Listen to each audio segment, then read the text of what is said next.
Dr. Andrew Weil. Hi there. We made it happen. Finally. Completely my fault that it didn't happen the last few times.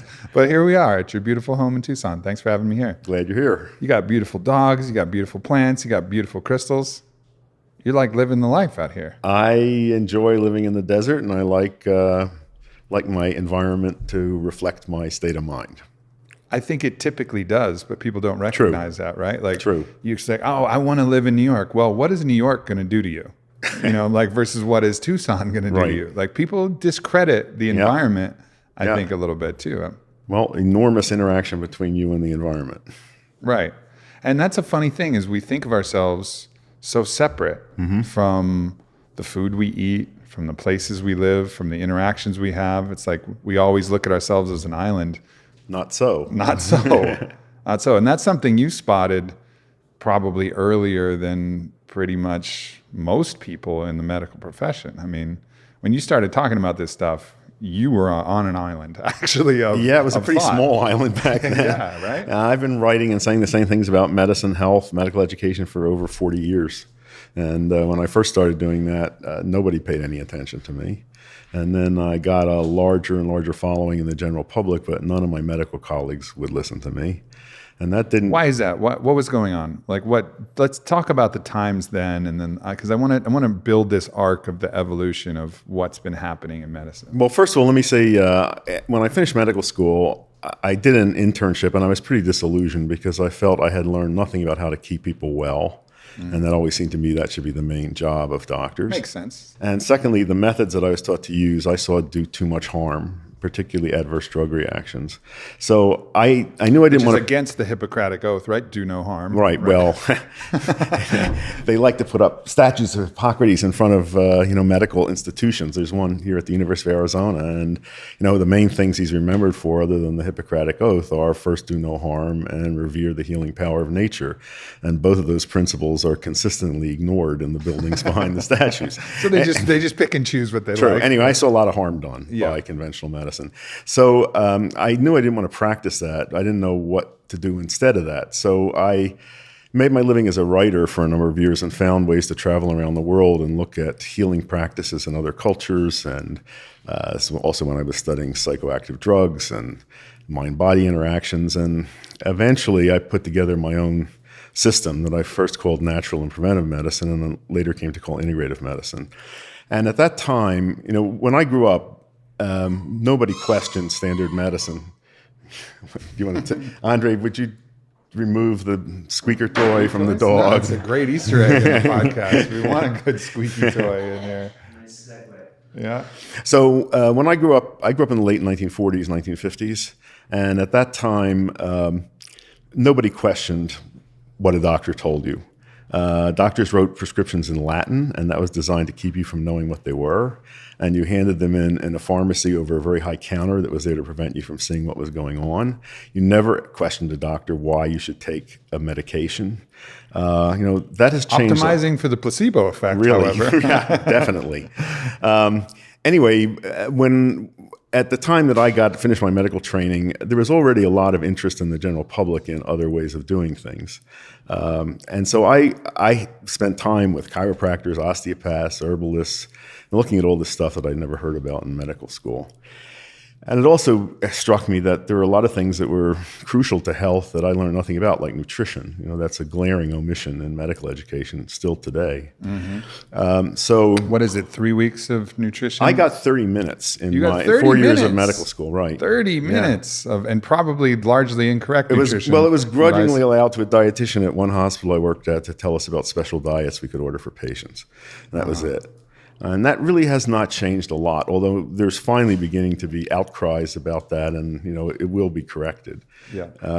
Anyway, so when I began writing about the need for another kind of medicine, there was a lot of hostility that I got from my colleagues. Either they ignored me or they were hostile. And that did not change until the early 1990s. Wow. And that was when the economics of healthcare began to go south.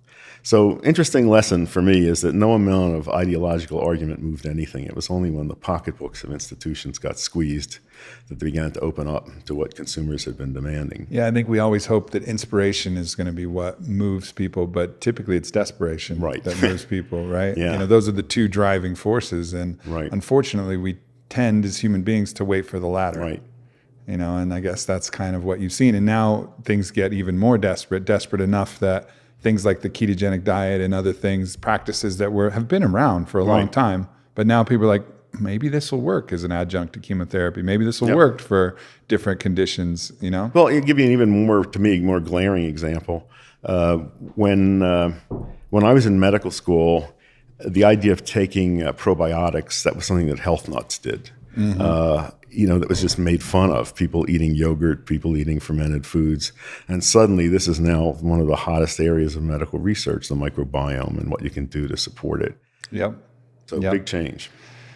And an important one. And then I think, I was talking with Travis Christofferson, who's a great researcher. I'm not sure if you're familiar with his work, but recently was interacting with him. And I've also been researching on my own the potential of fecal transplants as like a next level treatment for probiotic, kind of repopulation, and like all of these different medical practices, which are approved in narrow windows for C. diff infections or something like that. Like, yes, of course, probiotics, like we're finding more and more immune system, neurotransmitters, everything related to the gut. Okay, we can orally take it and hope it survives the stomach and makes it all the way down to the colon, or we could go up the other way and give it a run with some reflourishing probiotics, through the back door instead of the front door, and just looking at that and removing our biases and being like, all right, let's help ourselves out here a little bit.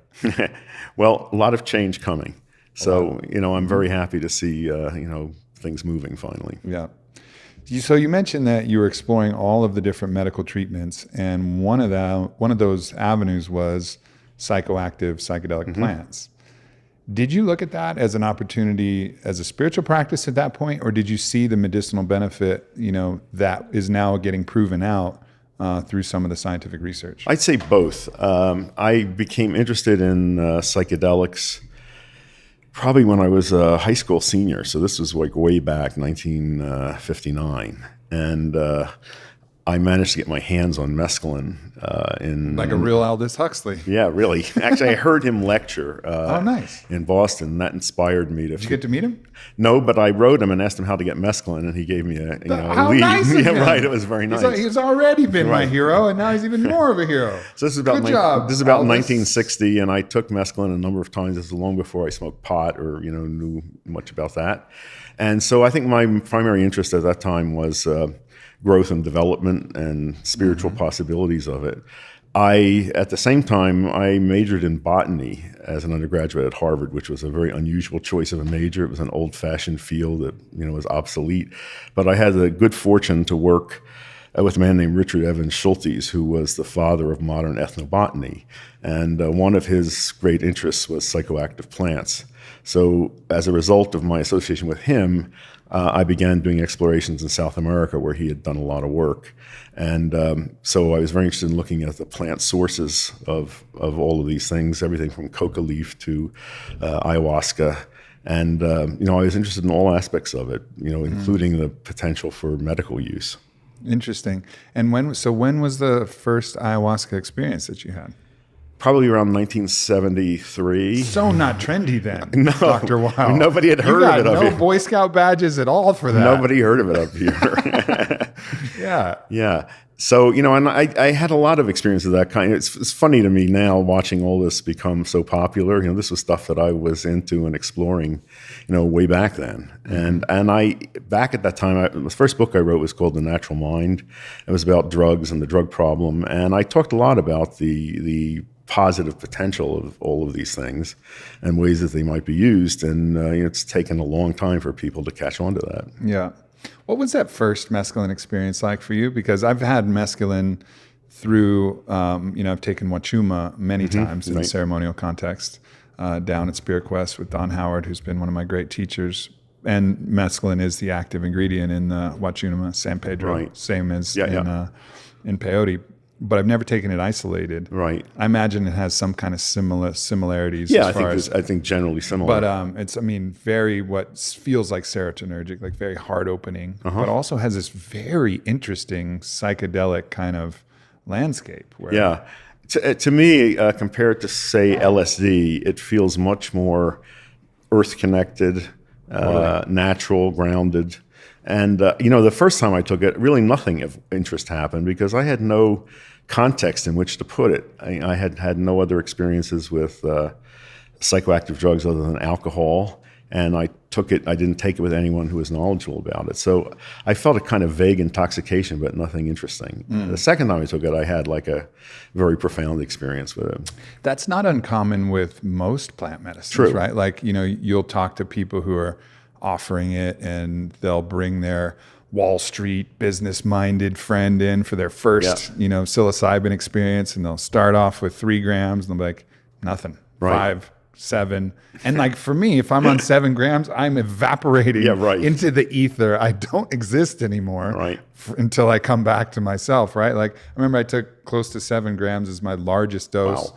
And I was outside. It was a beautiful day like this. And I completely evaporated into the fractals of the sun. What a good thing. It was amazing. Yeah. It was incredible. But the idea of somebody then, and I'm hearing these stories of people taking 10, 11, 12 grams and still their mind is so stubborn or the pathways are so like restricted and the ability of the mind to fight off that kind of sensation is pretty remarkable. Well, I think for me, the most interesting and important fact about these agents is that the experiences that you have are crucially dependent on set and setting, dose, set, and setting. It's not just the drug. Yep. And that's a mistake that a lot of people make who try to study these things. It really is, if you have not had the experience and try to study this in other people, you're not going to see it.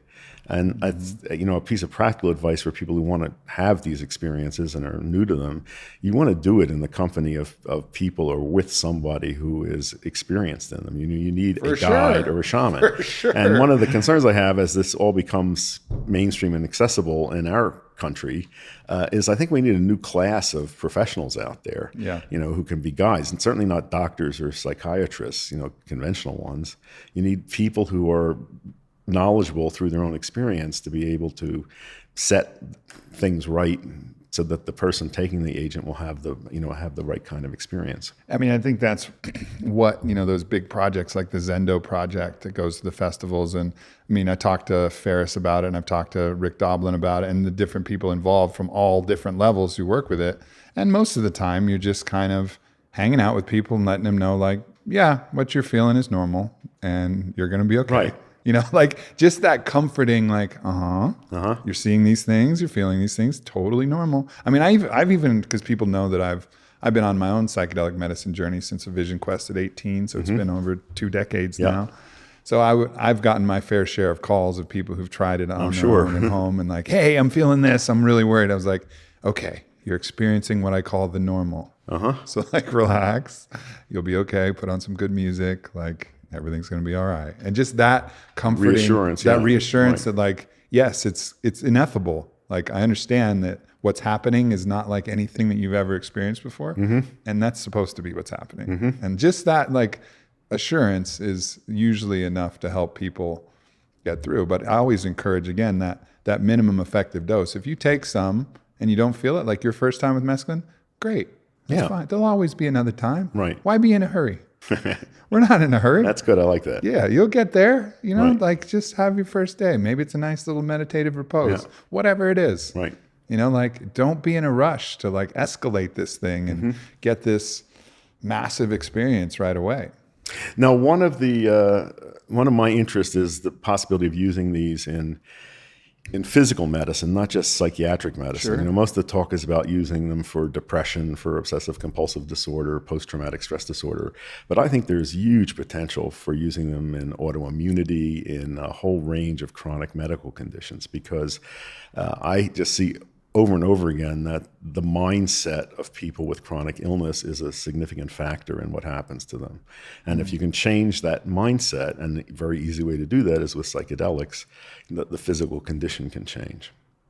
Yeah, that's a great way to put it. I mean, the mind-body connection is another one of those things that's dramatically overlooked, just like the nature to human connection and like social to social connection. Right. We're overlooking so many of these aspects, and one of them is that idea that mind and body are separate. Right. Sorry, they're not. And we know this. We test for the placebo in every single clinical trial. Right. Why? Because that's the mind's ability to affect the body. But we're always trying to rule out the placebo effect. We should be trying to rule it in. That's the meat of medicine. Yeah. That's what you want to happen more of the time. It's the healing effect from within without the direct effects of the intervention, which are likely to be harmful. Yeah, you know what has no side effects? The placebo effect. Exactly. Like it's going to just heal. Right. And just heal alone, right? Like Right. your liver doesn't have to process anything. You don't have to deal with any of the other stuff. And I think that's why you've seen this kind of meteoric rise of someone like Dr. Joe Dispenza, who's wrote the book, You Were the Placebo, and is leading these giant retreats and workshops saying like, hey, change your mindset, change your emotional state, send those epigenetic triggers that you were well and watch your body become well.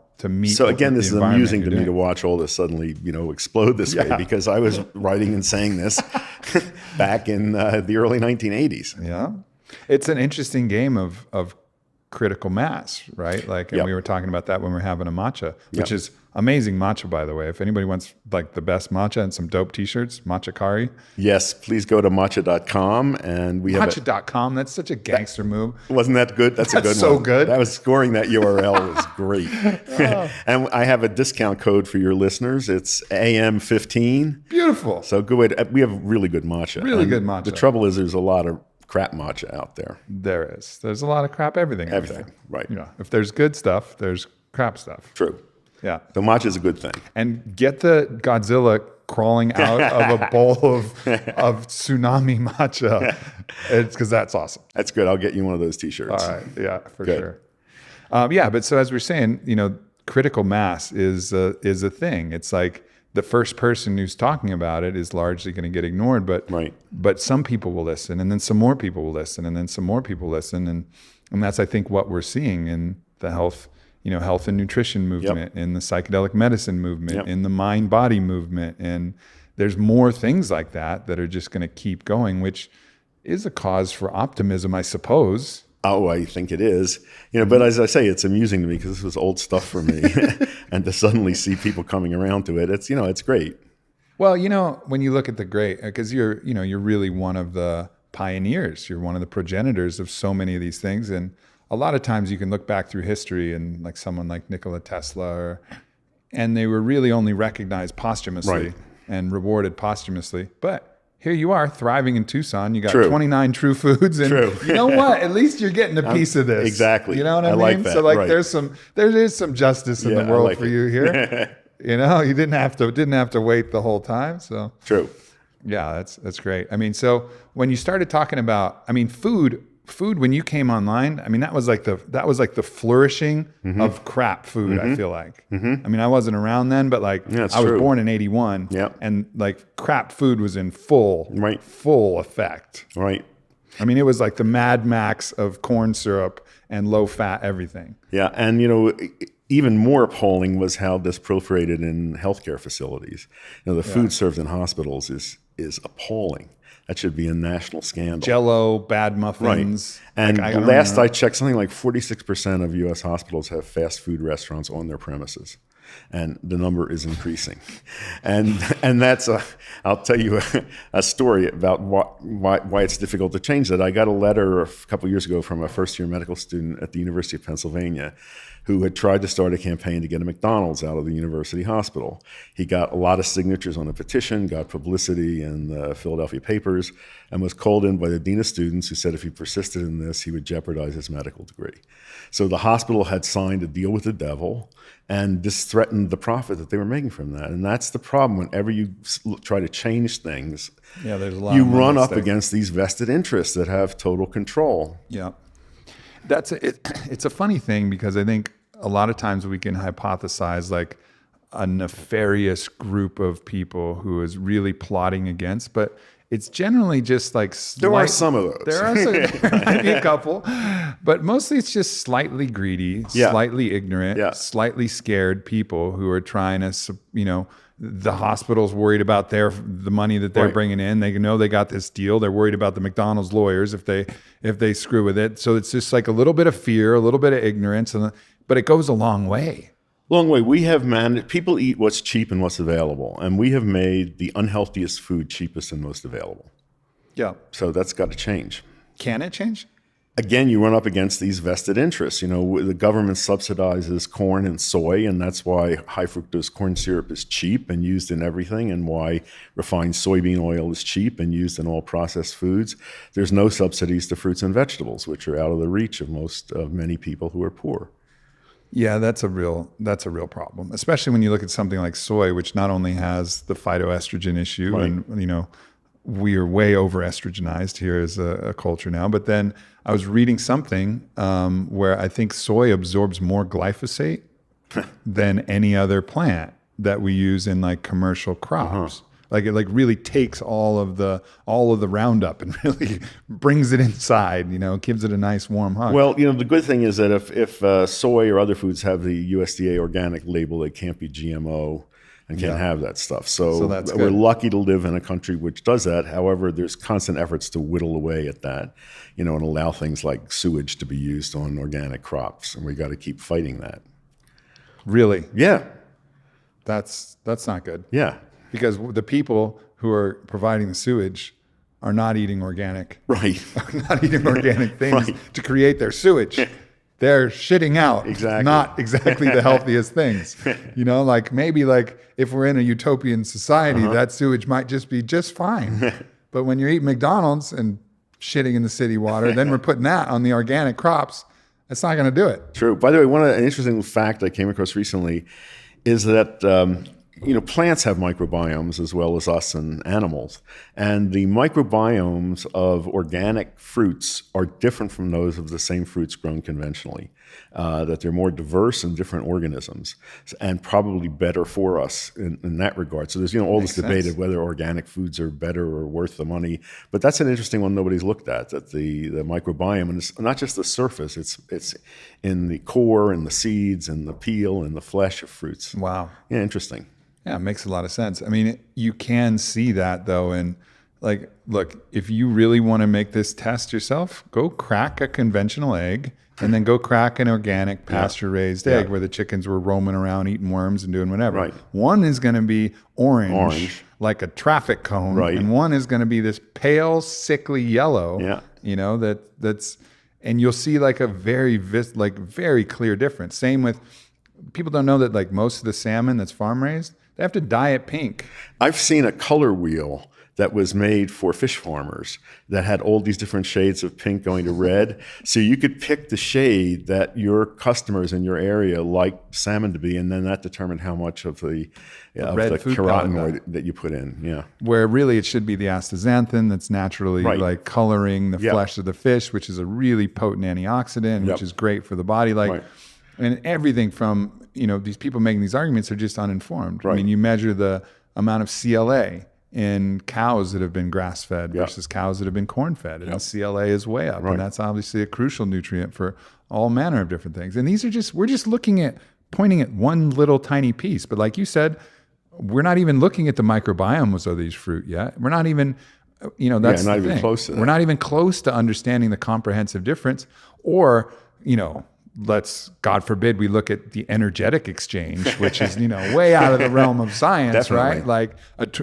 Is it possible that a tortured animal does not transfer the same quality of nutrition as, a happy animal? I think it might be possible. Try to talk about that with a materialistic scientist and see how far you get. Well, one of the things that, hunters know too, or the people who've been out there, is if an animal has a long, let's say it's a poor shot and it's a long track and there's a lot of stress, the meat is tougher. Mm-hmm.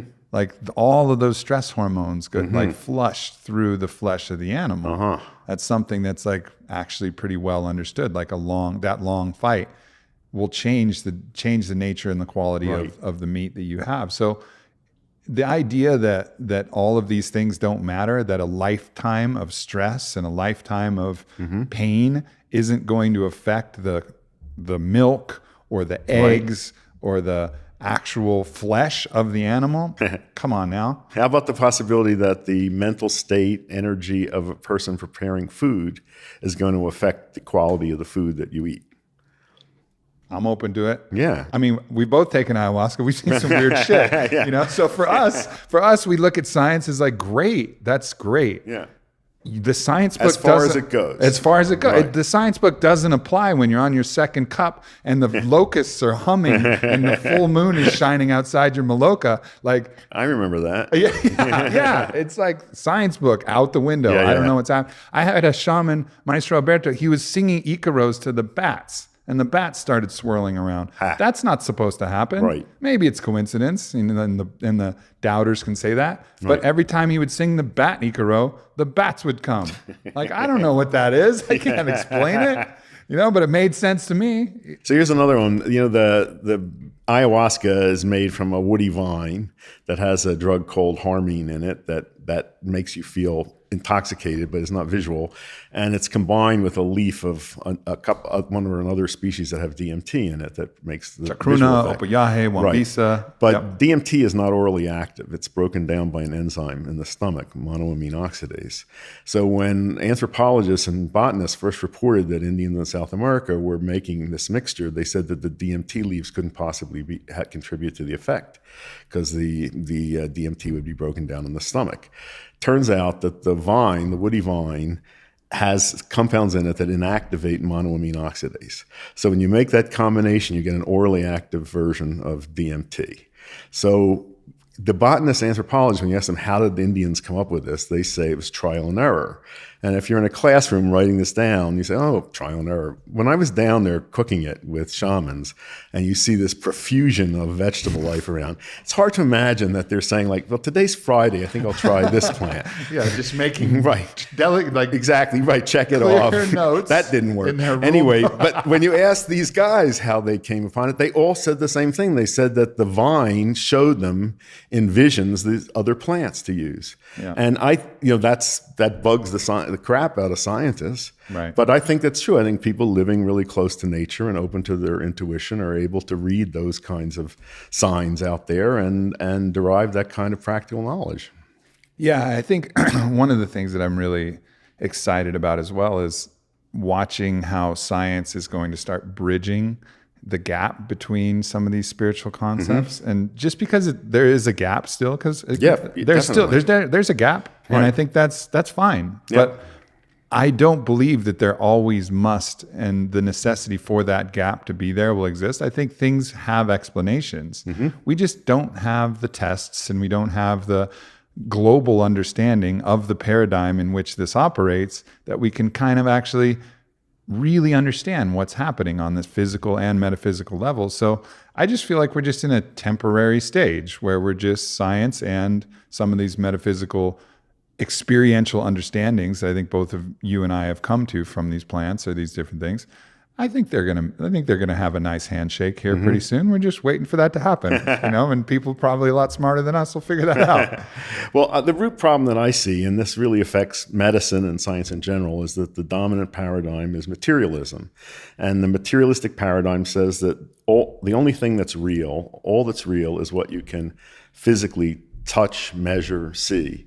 And things that are not touchable, measurable, seeable don't exist. This is the problem in trying to talk about energy with materialistic scientists. They think it's nuts, woo-woo. Mm-hmm. And in the materialistic paradigm, if you observe a change in a physical system, the cause has to be physical. So this is why mind-body interactions don't compute, and they're not taken seriously in medicine, and why the placebo effect isn't taken seriously, and why we're always trying to rule it out. And even though this stuff is in front of your face, that you can see that there can be non-physical causes of physical events, this is not allowed for in the reigning paradigm. Yeah. And that has to change. Yeah. Yeah, it's a wild time when we actually have the knowledge and we're not acting on it. Right. Like understanding that stress is contributing to some astronomically high percentage of medical visits, but the training that the doctors have to treat their patients for stress through meditative practices or through journaling exercise. They get no training in that. No, so what they are trained in is giving medications. Giving medications, right? So they're tackling the physical attributes of it, like the cortisol or the GABA levels or whatever that is. But how about like, okay, how does the body actually release the stress on its own? And it's just a weird time where we understand and we have tools, and the science, it's not like we don't know if meditation works, or we don't know if pranayama, conscious breathing, works. We do. We know it. There's studies out there that show that it does, that even, there's a Japanese study I talk about in a bunch of my books, 6 deep breaths changes your blood pressure. 6, that's all you need. You don't need to take a pill. You can take 6 breaths. Like, we have medicine all around us. All around us. But nobody owns a patent on that. And you can't make money from it. Yeah, they might try. There's another Japanese piece of research that I try to tell people about. They showed that laughter can actually turn off genes involved in the expression of type 2 diabetes. And these are experiments. This was at a major medical center. It was done in both mice and humans. I don't know how you make mice laugh. I think they did that. I think they did it by tickling them and observing brain changes that they felt were consistent with laughter. The humans, they showed funny movies. But this absolutely doesn't compute in the Western world. The idea you could change gene function through some change in mood, that's fascinating.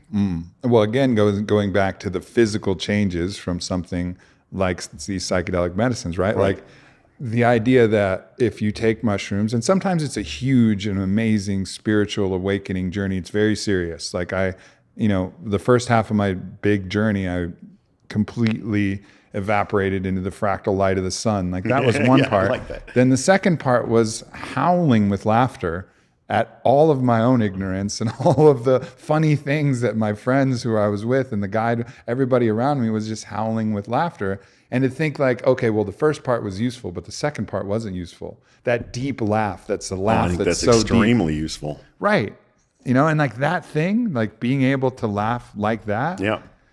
That's medicine. Absolutely. Well, you know about laughter yoga, I'm sure.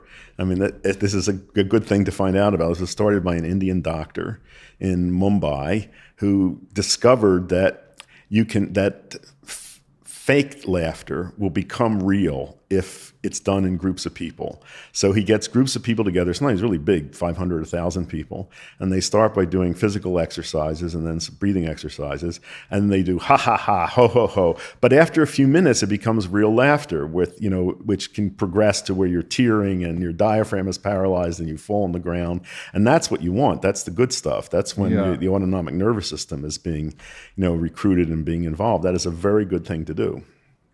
I like that. Laughter yoga. So I looked at there's a Buddhist named Mooji, Mooji, and I think they call him the laughing Buddha or something like that. But he, I don't know if they call him that, but anyways, it's Mooji for sure. But that's what he's kind of known for. There's this infectious laughter where, somebody will come with a very serious problem. And, he'll come to Mooji. Mooji, I have this very serious problem.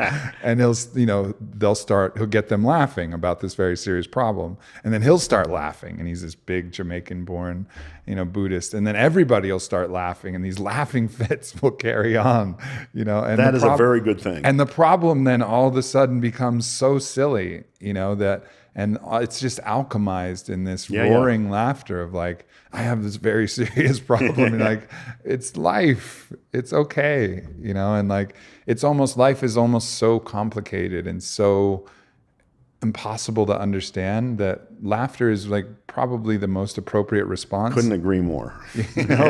That's actually the most appropriate response. Yeah, couldn't agree more. That was my mother who died at 93. That was one of her pieces of practical wisdom. She said, you never want to lose the ability to laugh at things. She said, you always have to be able to see the ridiculous side of life. Right. Right. And that's something that we forget too. Yeah. I mean, I can look at my own life, when I have some big problem. You know how many big problems I've had that I've totally forgotten about that were not big problems at all? But in the moment, they're such a problem, and they're not funny. How dare you talk about that? Don't mention that thing, But if we can laugh about it, and it's just, that gives you the ability to release it. Yeah. I think that's why humans it's probably one of like the evolutionary biological necessities of laughter anyways, is like, okay, everything's really stressful. If we can find it funny, then it signals to everybody that it's okay. And then everybody can release all that stress. Yeah. And then we can do that for ourselves. Laughter yoga. I'm going to try that. Read up on it. And there's laughter yoga groups all over the world now that this guy has started. So it's a really good trend. Oh man, I'm convinced. I'm bringing laughter yoga mainstream. Okay, we're good. It's We're doing a really good thing. Yeah, for sure. What are the other things that, you know, you've kind of uncovered in your journeys and in your explorations that you think, because a lot of these things people are catching on to. People are catching on to food. They're catching on to, you know, psychedelic medicine. Yep. They're catching on to some of these things. What are some of the other things that people are still kind of sleeping on?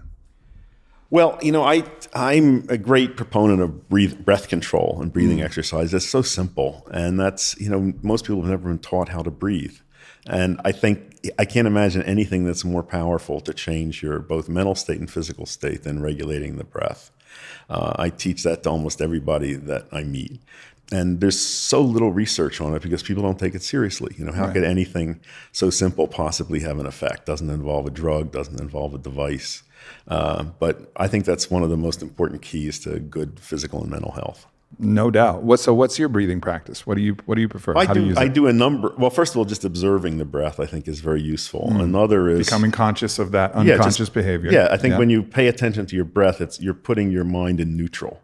Now, there's far worse places to have your attention, such as on your thoughts or on images in your mind. So it's like a safe place to put your attention. And then you want to try, whenever you think about it, try to make your breathing deeper, slower, quieter, and more regular. You know, those are the 4 qualities of breath you want to develop. To make your breath deeper, you want to work with exhalation because that's the phase that's under more voluntary control. So you want to practice squeezing more air out of your lungs at the end of a breath, and you automatically take more air in. And that is a good thing, to get more air out and more air in. If you watch people who are afraid, upset, anxious, breathing is always rapid, shallow, noisy, irregular. Yeah, chest breathing. Those two things can't go together. You can't be in an agitated state of mind and breathe deeply, slowly, quieter, and more regular. So those are good things to work on. Yeah. Then there's a specific breath exercise that I teach called the 4-7-8 breath. And if you Google my name and on YouTube, you'll get videos of how to do it. It's in all my books. But very simple. It's like breathing in quietly to a count of 4, holding your breath for a count of 7, and forcefully blowing air out through your mouth to a count of 8. Doing that for 4 breath cycles at minimum of twice a day. And you got to do this religiously because you're putting a signal into your involuntary nervous system. And the goal is to change the tone of the involuntary nervous system. When you're breathing out for 8 seconds, do you have a particular mouth position that allows you to force the air out? You try to put your tongue touch the tissue above your front teeth, behind your front teeth. Okay. And then it helps if you purse your lips out a bit. So that, and making an audible sound. Yeah. Because if you just open it wide up, and you won't last 8 seconds. Right. But that's also is practicing making your exhalation longer. And that's really key to good breathing practice. Anyway, if you do this, you got to do this minimum twice a day. Okay. And the really interesting stuff happens after about 6 weeks of regular practice. And I usually tell people at the end of a month, if you're comfortable, go up to 8 breath cycles. But that's the absolute maximum. People say, why can't I do it more? First of all, you don't have to. And secondly, you're really screwing around with brain chemistry and function when you do this. This is not, it is a powerful intervention. So you want to be careful how you do it. But one of the That's just making people want to do it more. Yeah, you don't understand about the audience. I got it. They're like, you can't handle 10 breath cycles. You can't handle it. I hear it. And they're like, oh yeah, bro? I can do 20. Well, look, I've been doing 8 breath cycles twice. I do it more often during the day, but twice a day, probably for 30 years, something like that. One effect is I have a really slow heart rate. It's usually around 43, sometimes 38. Wow, that's incredible. And I don't do phenomenal exercise. I mean, I'm active, but the only thing that can account for that is the breathing exercise. That's really great. That's a useful thing to know. Yeah. How's your sleep? Good. I like 7 hours of sleep a night. Yeah. And I go to bed early. I'm usually in bed by 9:30, and I get up when it gets light. Sometimes I'm up at 4. and that works real well for me. And I generally sleep well.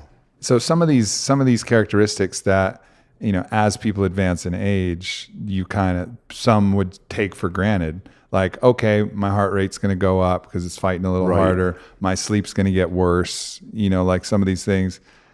Yeah, all right. You've done a lot of things right in your life, but probably the breath work has been one of the. I think that's really central. I think that's a very powerful thing, and it's free. It doesn't take any equipment. Mm-hmm. You can do it anywhere. It's very time efficient, and it's right under your nose.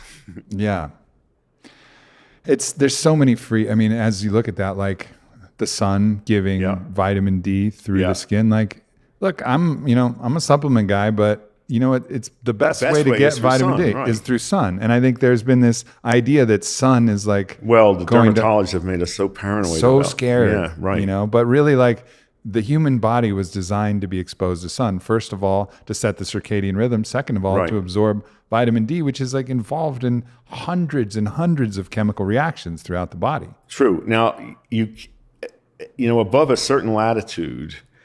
For half the year, the sun is at too low an angle for you to make vitamin D efficiently. And you know where that line runs through in our country?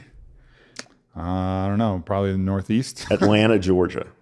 Oh, wow. So north of that, for half the year, you're not going to be able to make much vitamin D. You could stand out naked in Central Park in February all day. And we probably get carried away before that, but you wouldn't make any vitamin D. So that's a reason to supplement with it. But one reason why it's better to get it from sun exposure is that sun exposure increases vitamin D receptors in the skin. And as you age, you lose vitamin D receptors. And taking a supplement does not increase your vitamin D receptors. So it becomes harder and harder. Yeah, so it's good to get some of that through sun exposure, sensible sun exposure. All right, so we got breath, we got sun. Obviously, hydration is something that... Big one. Well, living in the desert, I'm very conscious about that. But, I see so many people that they say they don't like to drink water. They don't... it doesn't taste good. What do you mean it doesn't taste good? It's water. It's my delicious. My favorite drink. It's the best. Yeah, right. Yeah. So probably people should be drinking more of that. Uh-huh. I think sleep and rest are important. I think physical activity. And with physical activity, as I said, I'm not a fanatical exerciser, but I'm active. And when I see people who are very long-lived and very healthy, they've been active throughout their lives. I've been to Okinawa a number of times looking at the phenomenon of healthy aging over there. And these people are, they don't work with personal trainers. They don't use gym equipment. It's their activities of daily living. They're carrying fishing nets. They're hoeing the ground. They're active every day. Yeah. Yeah, that makes a huge difference. What about sex, Doc? Well, I think it's fun and it's good for us. And there's, I think it can become an obsession for many people and can use up a lot of and can use up a lot of energy that might be better spent elsewhere. Uh-huh. That's all I'll say about that. The understatement of the year. Right. The understatement of the year. Yeah, I mean, I think certainly if you look at that as a whole, though, like the shame, guilt, repression. Well, we're in a mess. These things actually are so much more caustic and create the opposite result. It's like it should be just a part of daily life. Right. Like we look at us and respect the animal that we're in. Well, maybe we're moving in that direction. It seems like we are. I think so. And I think that's encouraging. But, people, again, ignoring what are the effects? What are the effects on the body of carrying shame about your sexuality? Yeah, terrible. Terrible. Like these, I've had... Paul Chek was on the podcast. He's worked with a lot of people. And I don't know if this is a term that he came up with, but he calls them diseases of repression. Oh, I like that. Yeah. What he identifies things. It's the idea that people holding these things in, it manifests in physical form. Like whatever that is, whether it's the stress that they're cheating on their wife and, they have some skin condition that, that they reverse when they actually come out and tell the truth and live an honest life, or whether it's, whatever situation it could be. It's really interesting to watch what happens when you remove the stressor and then you open up your voice and open up your heart and open up and start expressing. Then the body is like, oh, thank goodness, but you keep that all in you're sowing seeds of future trouble. Well, I see signs that we are making it easier for people to, be more comfortable with their animal selves. Mm-hmm. And just respecting and seeing our animal selves, like sending some love. I think we get so mind dominant. We think of ourselves as a mind, and then we have this body that we're usually angry at for some reason because it doesn't look like we want it to look, and it's not doing what we want it to. And how dare it get sick? Like how stupid body. And we have this really. If we're in a relationship with our body, it's dysfunctional. We need to go to a therapist and work out our relationship with our body. How many times do we compliment it? How many times do we give it some love? I think our bodies are amazing. It's amazing. Phenomenal that we are mostly healthy most of the time. There's so many things that can cause damage to us inside and out, and yet most of us are mostly healthy most of the time, and that's miraculous. Mm-hmm. And that's our internal healing system at work. And in my work as a physician, I think the majority of patients that I meet have no confidence in their body's ability to take care of things, and they run off and seek outside help. And the most valuable thing that I do for many people is just to tell them that I believe they can get better. Yeah. And they've never had a doctor tell them that. Wow. That's wild. I think it was Voltaire in a slightly skeptical and kind of funny moment. He said, it's the job of the physician to distract the patient while nature takes care of the disease. Exactly. But even better than that, instead of just distracting them, give them some good practices. Exactly. Hey, why don't you breathe and eat well? And actually, maybe, do you have anything you're not telling the world? Maybe speak your mind. All of these things that actual legitimate physicians should know about because they make tangible, concrete results on human health. If we were steering that way, wow. And take advantage of the placebo effect. Yeah. If people want to be medicated, instead of giving them prescription drugs, those have their place, but give them gentle, natural things that you believe in and, galvanize the healing response that way. Yeah. Yeah, we need a revolution in healthcare because healthcare costs are climbing to a rate it's going to kill us. That it's completely unsustainable. We must shift or we're out of money. Absolutely. It's now 18% of our GDP and probably going to go up to 20%, and that's unsustainable. And at the same time, we have worse health outcomes than any other developed country. Yeah. And there's a lot of things that need to be shifted there, but again, desperation will cause the adaptation, which is unfortunate. But, if we're interestingly, we're probably the most desperate nation in our healthcare situation, which is eventually might be our advantage. Well, that favors my work. It is what's making the integrative medicine go mainstream. Right. It's going to create probably the most profound adaptation. Right. And that's something that we just have to wait for. It's an unfortunate way that we have to get there because it's very circuitous and causes a lot of collateral damage along the way. But nonetheless, the resistance that we're facing will create the adaptation, which will be hopefully, and it already is, like the work that you're doing, like the fact that you've opened 29 True Food kitchens already, right? Those are great. So if you haven't gone to one, please do. It's wonderful food, and it's an example of what restaurant food could be, and it's great. Yeah. Let me also tell you why I have dedicated my academic career towards changing medicine. I direct a center here at the University of Arizona in integrative medicine. We train health professionals, medical students, medical residents, doctors. We've now graduated 2,000 physicians from very intensive trainings in all the things they got left out in regular medical school. And we're extending this to residency training, and it's really happening. And one of my reasons for doing this is that I've always felt that, let me back up a minute. When you talk to Native Americans, and they use the word medicine a lot, talk about medicine rocks, medicine people, medicine songs, it has a much bigger meaning than our word. Right. I call that medicine with a capital M, and it includes things like spirituality and magic and medicine, whereas our medicine is a very narrow view. We have doctors in our society have been put in the roles of shamans and priests in traditional societies. We invest them with the same kind of power and belief.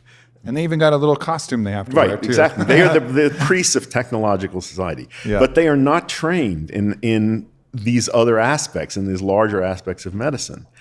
I think, but there's a lot of consciousness tied up in medicine. And if we could get that area greened up a bit and freed up, I think that it had big spillover effects throughout society. So this is one reason why I'm focusing on trying to, create a new generation of doctors and health professionals out there. And I think that'll have, been doing I'm doing that, but I think years. that'll have large effects. Yeah. Yeah, it's really remarkable, that the disparity that still exists, because the information is there, but I have a good friend in Austin, and I have some great integrative medicine doctors and people who are really leading the charge, like yourself. But then we have a ER doc who goes to works at the local ER. And he's great. Like when you have something wrong, that's what you want. You want that. He's awesome. Right. But then you start talking to him about wellness, and it's like a constant argument. Yeah. You start talking about things. Anything that we've talked about here, he would disagree with. It's like, it doesn't matter. Yeah. He's like, I got a drug for that. I got a stitch pattern for that. Right. I got some kind of treatment for that. That it's just. Yeah, I know. It's very, very interesting that there's just not a holistic approach.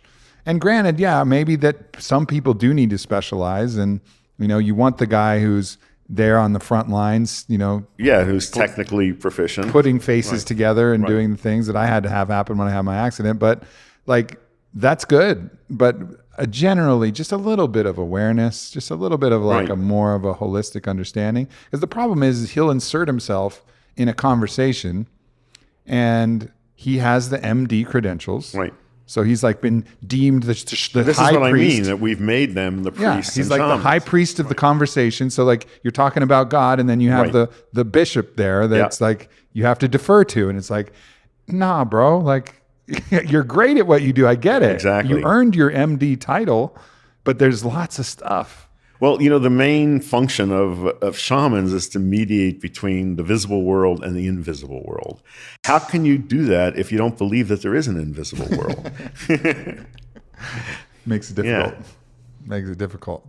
Yeah, no doubt. Let's talk about business for a second, because you've successfully, like really successfully, created a couple different business ventures. I think probably, True Food Kitchen that's been phenomenally successful. That's unbelievable. Right. And, you were mentioning 29 opened restaurants, all corporately owned. I mean, that's really phenomenal growth. I mean, you see that sometimes in the franchise model, but to be able to do that, that's really remarkable. How's that process been for you? It's been fun. First of all, I provide recipes. I oversee menus. I do PR for it. It was my idea. This concept was mine. Mm-hmm. And it's been very gratifying to see people respond to the food that I love and food that I eat. I think one secret of its success is there's something for everyone there. If you're a meat eater, vegetarian, vegan, keto, paleo, gluten-free, you can get something you want there, and mixed groups can go. But above all, the food is delicious and beautiful. And it happens to be good for you. Mm-hmm. And, we don't rub people's faces in that, but I think people feel good when they eat there. Yeah. And the battle that I've fought all along is to convince people that there's no opposition between food that's delicious and food that's good for you. But you don't believe that unless you've had that experience. Many people think that eating healthy means giving up everything you like, and that's not so. Yeah, it's it's a shame that kind of came out. That was the first food that was healthy, right? Right. But it was also based on a lot of bad information where fat was bad, and also sea salt was bad, right? Like human beings need both of those things, right? Fat and sea salt. Right. There was like a reason why they said a man was worth his salt or a woman was worth their salt, right? Because that was the allotment. That was the salary they were given as a soldier in the Roman army. Right. Your salary, your allotment of salt. You're worth your salt. We need salt. We can overdo it, sure. Especially the artificial salt that we create that only has a very limited amount of the sodium chloride and basically maybe a splash of iodine. But like some of these ideas that were pervasive around health food, low sodium, low fat, they made things taste like shit. Okay, now let me say something you may not agree with. Okay. I think we need carbs also. Sure. And there are carbs and carbs. And people who reject all carbs really don't have any understanding of how our body uses them. You want carbs that are slow digesting, that don't raise blood sugar, are okay and useful. The natives who live just west of here, the Odam, used to be called the Papago, when the Gadsden Purchase was made, which we're living in, the new border of the U.S. went right through their territory. So half of them wound up in Mexico, half of them wound up here. The Mexican ODOM, these people were sedentary agriculturists, corn, bean, squash diet, chili peppers. Active physically. The Mexican ODOM looked the same as they did back then. The American ODOM are now 300 and 400 pound people with 90% rates of hypertension, type 2 diabetes, the worst. And their diet is ring dings and big gulps, all the worst products of. Now, the Mexican ODOM, they were not on a keto diet or a paleo. Well, I guess it could call it a paleo diet, but they were eating starchy tubers and nuts and things that are slow digesting, and squashes, winter squashes that are slow digesting carbohydrates. They weren't eating no carbohydrates, but they were not eating sugar and flour and things and processed grains. So I think there's a big difference. People don't understand the difference between a whole grain and a grain that's been fucked with. You know, if I asked most people to name a whole grain food, the answer I get is whole wheat bread. Where's the grains? And the FDA doesn't get this because they allow whole wheat bread to have stickers saying this is a whole grain product and good for you. When you mill a grain into flour, you convert the starch into a substance that has an infinite surface area, and it's a snap for digestive enzymes to turn that into sugar and raise blood sugar. When you eat a grain that's cracked, whole grain or one that's in a few big pieces, the starch is tightly compacted. It's enclosed more or less by a fibrous hull, and it has some fat in it that also slows gastric emptying. And it takes a long time for digestive enzymes to convert that to sugar. So eating those kinds of carbs is okay, in moderation. But I think people who reject all carbs, you're rejecting very good foods like beans, which have protein and carbohydrate and minerals and fiber, and even grains in their whole form or cracked form, are very useful foods. So it's not wise to eliminate. Yeah, you won't find a disagreement for me. I mean, in the book that I wrote, I talk about the timing of those carbs too, like they do tend to slow you down a little bit. So I like my carbs at dinner. If I want to be high flying for an interview like this and be on my toes, it's like I'm going to have fewer carbs for my breakfast and fewer carbs for my lunch, and then crack a big loaf of sourdough or something else that I really enjoy, sweet potatoes or some other carbs for dinner. But I think the understanding that the process of getting into ketosis is a valuable metabolic process, and that you can do that through fasting. So, and even the people who have these high carbohydrate diets, back if you look ancestrally, sometimes food ran out for a little while. And they were that's why that's why we have these genes. That's why we have these genes that are able to create, the gluconeogenesis and actually, provide the brain with enough fuel without actually taking in any carbohydrate. We have that for a reason, and it switches things on.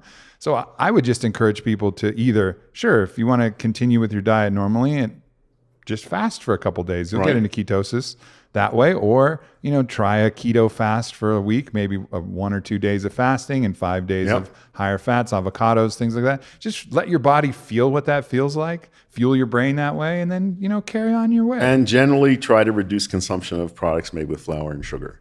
And that's an obvious one, right? Like soda, come on. Well, even more obvious, we're in such a nutritional mess in this country. It's hard to know where to begin. If I were going to begin somewhere, I would say that if we could get people to stop drinking sweet liquids, that would put us so far ahead of the curve. And it's not just soda. It's fruit juice. It's all these energy drinks, putting sugar in coffee and tea. It's if you could just get people to stop drinking sweet liquids, we would be in so much better place nutritionally. Right. Yeah, especially like the very thin sweet liquids. All right, if you want to put some fruits and different things in your smoothie, you got the fiber in there, you got some fat in there. That's gonna slow everything down too. That's why fruit is naturally contains some things that are beneficial. Like the fiber slows down the absorption of the sugar, so it's like the perfect little package, sugar pack, for you. It's a perfect little package for you. So those things are fine, but if it's thin and it's sugary, just don't do it. Just that's out. You rule that one out. There's lots of cool things you can do, and there's even great stevia sodas and things right now that if you really want something sweet that tastes like a root beer, there's options. You're okay. Like everything's okay. And that's a beautiful thing about the time that we live in now is it's a time where there are options for most everything. Yeah, we're very lucky. And people say, oh, but it costs much more. All right. But what is the priority of your spending then? Is the priority of your spending on the fancy clothes or the fancy things, or is it getting the stuff in your body? I mean, usually we have a little bit more income than we could allocate if we really prioritize our health. Well, that would certainly be one of my priorities. It should be it should be the highest priority. And everybody who's sick, just take the advice from every sick person. You know how happily they would give up all their Rolexes and Rolls Royces for their health. For their health. Right. They would give it all up. Yep. If they were like, okay, you got a 1-bedroom apartment and this is your bank account and whatever, but you're totally healthy. They'd be like, where can I sign and how fast can I sign? And does your pen have ink? Because I'm ready to sign right now. Right. That's and you know that. I know that. Right. Spent a lifetime as a doctor with sick people, but we don't recognize that until that happens, unfortunately. So we're not taking the steps to prevent that moment, that prevention starts now. So I think that, we really miss an opportunity to get this kind of stuff into education as early as possible, from kindergarten on up through graduate school. And part of it begins with teaching people about the body's ability to heal itself and maintain itself and what the minimum things are you have to do to keep that. It's not that complicated. It can be put in words and ways that people can connect with it. And I would say that should be a very high priority because I'll give you an example. All of your bone density, all of your bone mass and muscle mass are laid down in the early years up till, say, the late 20s. And after that, you don't make any new tissue. It's all downhill after that. And all you can do is slow down loss. And I think if young people understood that and really got that there are things you can do in those years that build up maximal muscle mass and bone density, and there are things you can do that sabotage that process, like drinking sodas, for example, and smoking, you can motivate them to take the right steps. I think most people don't know that. Yeah, there's definitely an absence of information, and there's a lot of bad information, misinformation that's been out there, and then just bad prioritization of what we've been learning. Learning dates that you're going to forget for tests that don't matter. Right, exactly. How about you learn your breath technique that you were talking about, your 4-7-8 technique, and that comes instead of the Pledge of Allegiance to this thing that's creating this form of weird separatism that they're masking as nationalism, which doesn't matter anymore because we're all people, infinite fast at the same time. Like, what are we doing? I like that. Let's breathe first. Right. Let's understand that we need to get some sun and stretch our legs if it's a long class and move the body. And the simplest rule of nutrition and diet is you don't want to eat refined, processed, and manufactured food. That's simple. You want to eat food as close as possible to the way nature produces it. And that is not what we're serving in our schools either. Right. So you can't be teaching that in the school and serve, something different in the school cafeteria. It has to be consistent. And people don't understand how big an effect that has. Like there was one study, even on just a basic multivitamin and the recidivism rate, of kids who are in juvenile hall. Yep. Right. And you've probably seen that study. Yep. So kids, if you're in juvenile hall and you're given a multivitamin intervention, you're way less likely to come back because your brain's operating. So, poor people in this country tend to be deficient in micronutrients. One of the most useful public health measures would be to supply free to school kids a good multivitamin, multimineral supplement. So simple. So simple. Yeah. And we just underestimate. So we'll look at that as a cost line item and be like, oh, well, we can't afford that. But what's the cost of the crime, the arresting of the crime, all of that. the dealing with that, all of the different, the health problems that are going to arise down the road? Right. It's such short-sighted thinking. Right. And, and then again, you can look at the spending of our country. We need more fucking bombs. We're preparing for a land war. Hello, we're not going to have any more land wars here. We're not going to get invaded. That's just not happening. We have nuclear submarines. It's everybody's chill now. We don't need to keep spending so much. I understand there's still uses and whatever. I'm not going to get into the full debate about this thing, but the spending for the military versus spending on universal. Okay, you want universal healthcare? Fine, whatever. There's arguments to both sides of that. I get it. And people can have their different opinions. Universal multivitamin for everybody.